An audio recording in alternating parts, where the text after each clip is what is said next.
Сәлем достар, менің есімім Алтынай. Сіздер осы бөлмелерді шортстан қысқаша қылып көргенсіздер. Мен сіздерге бүгін осы бөлмелерді толығырақ видео қылып шолу жасаймын. Мынау бөлменің ерекшелігі, оның өз қылтимасы бар.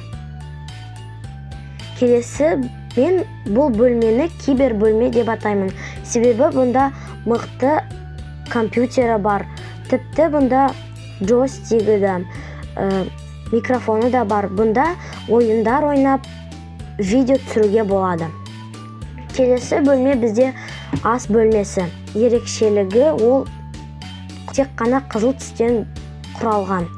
Тіпті тоңазытқыштағы тағамның барлығы да қызыл түсті.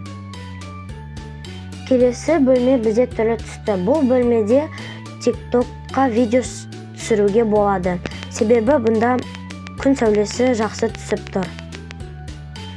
Келесі бөлме бізде жасыл түсті. Бұнда демалып, кішкене тамақ ішіп, ойыншықтармен ойнауға болады.